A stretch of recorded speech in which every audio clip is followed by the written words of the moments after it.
Hi guys, welcome to Kiki TV. I am a holistic psychotherapist and a trauma therapist in private practice, and I make these videos to spread mental health awareness and trauma recovery tips so that you can heal. Today we're going to talk about going no contact with a narcissist, the rules. These rules are very important because a narcissist is very manipulative. Very manipulative. So oftentimes, as a person who's trying to get away from that and heal from that, we can get sucked back in.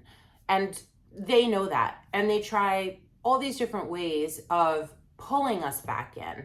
Because basically, when you go no contact, you're stopping the narcissist from getting their supply, which is you. Anything that you can offer. Time, energy, money, resources, sex, focus, attention, affection, like all of this stuff is supply, even anger and rage, outrage. All of that stuff is supply for the narcissist. So a part of you going no contact is you starving the narcissist of any supply.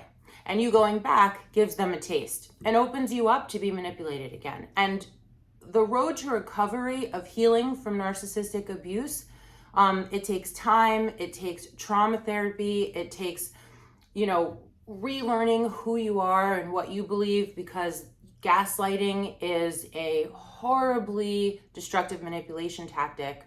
So you really also just need space to heal. And the more you heal, the more you see the narcissist for who they actually are. The more your love goggles come off and you see the horror of who the person is and what you've been through. Okay, so here's some rules for no contact with a narcissist. Okay, number one, you should not only be cutting ties with the narcissist in the physical world, which means no hanging out with friends and them, no phone calls, no texting, no DMing, no Snapchatting, no giving messages through other people to them, like none of that, right? Like all of the communication must stop. But then also you want to emotionally and energetically and mentally and spiritually cut ties. Now, what does that mean?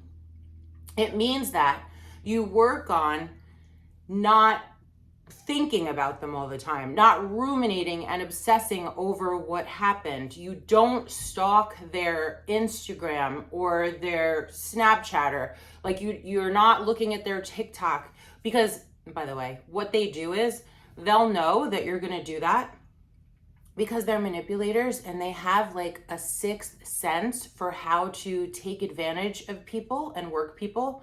So if they know that you're stalking their social media, they're going to do things that bother you, either look like they're dying inside and suffering so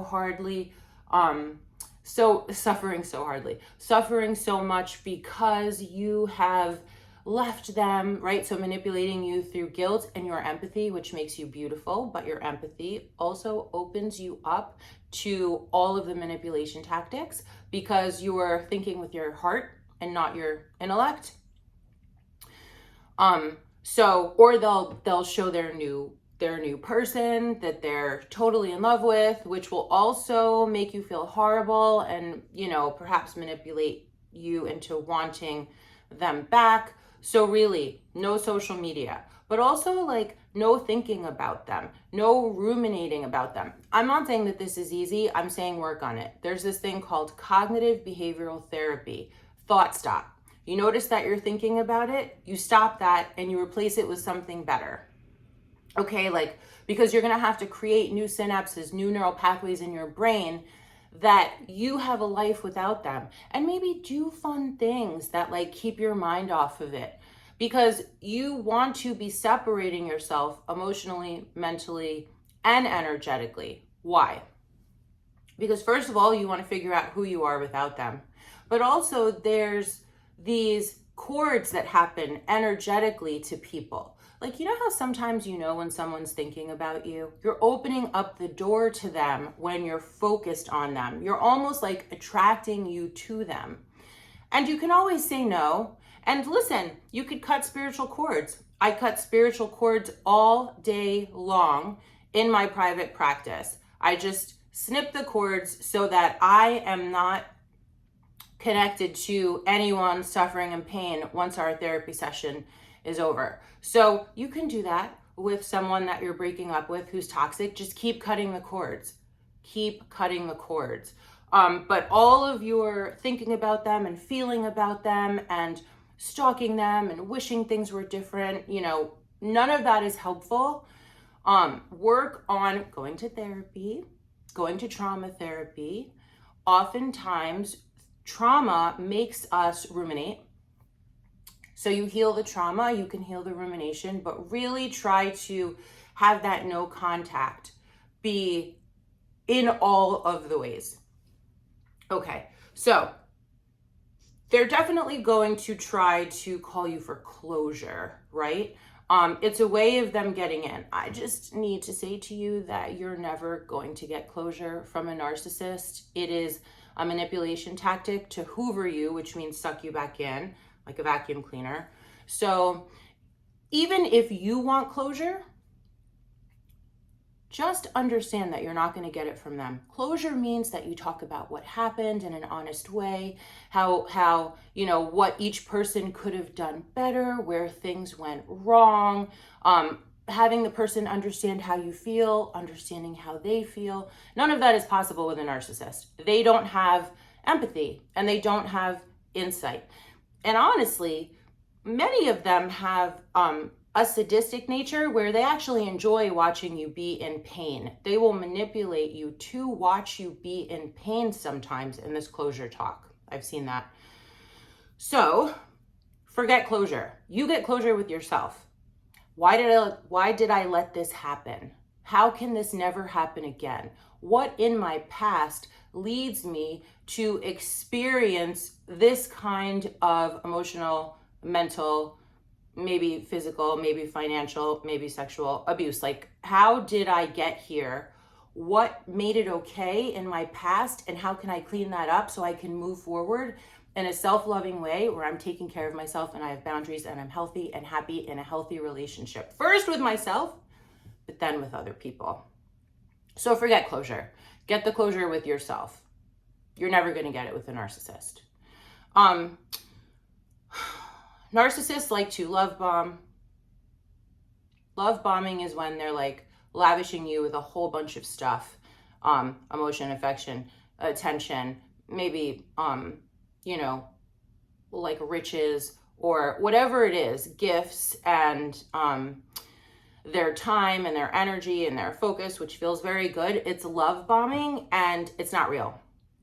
It's a manipulation tactic to get you back. So if they're being very nice, just know, a very interesting way to, if you're a deep feeler or an empath or a highly sensitive person, or you have trauma in your background, so you feel deeply, you can tell underneath someone's words is like a feeling of, like if they say, I love you, you can feel it, right? If it's real.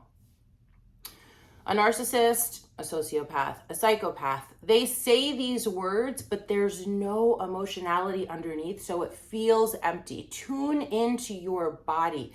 Get back to your intuition. Feel the energy of the words, because usually you can feel with your wisdom that it's all a lie and all manipulation and all love bombing to get you back. Do not be fooled. Narcissists cannot heal. Narcissists don't change, but they'll tell you that they've changed and they'll act like they've changed so they can get you back, so they can hoover you. So, and listen, your empathy, which is, one of the reasons why you probably stayed for so long, because you just make all these excuses, maybe they've had a hard life, or, maybe you give them more chances, or it must be terrible to, be feeling like you want to be a manipulator or do horrible things to someone, and maybe you can help them heal. Your empathy has been used against you, and You want to empathize for yourself that you have been abused. I mean, you really want to come to the conclusion through psychoeducation and therapy that this actually was abuse. Coming out of denial, right? Having your nervous system calm down, having some perspective. Psychology calls this the big picture, where you're back a little bit so you can see the big picture that you actually were abused and they are horrible. And then you can see the manipulation, right? Up close, our empathy can betray us because, and listen, they look for people who are so kind and giving and loving that we overlook stuff. We overlook horrible things and we think they don't mean it. They're going to get better. They want to get better. They trick us into believing that they want to get better so that they can keep using us and abusing us. They don't want to get better. They can't get better. It's a manipulation tactic. So check your empathy. No contact rule. Check your empathy. Enough empathy has been given to the abuser in your relationship. You've overlooked probably so much, right? Thinking that they can change. Now you know that they cannot change and you have to have empathy for yourself. Empathy for yourself, love for yourself, protection for yourself. You can heal, you can change, but you cannot do that if you are still around the narcissist. This does not go for people who are co-parenting. Co-parenting is a different thing. I deeply understand that. And I've made videos about that, co-parenting with a narcissist. This is about a breakup when you don't have any ties left. Okay? Get away from them. It really could, I hate to say it, but sometimes it could save your life, and certainly it could save you from more harm because narcissistic abuse causes PTSD and complex PTSD. Emotional and mental and verbal and financial abuse is abuse and it's insidious and it's covert. So a lot of times it's difficult to suss out right away. Keep your distance and heal. And don't let them in. Don't let them in. Energetically, emotionally, mentally, spiritually, or physically. No more. And then, in that peace, you can heal. Thanks for watching. Thank you for liking and subscribing. I appreciate you. And I'll see you next time. Take good care of yourself. And remember, you can heal.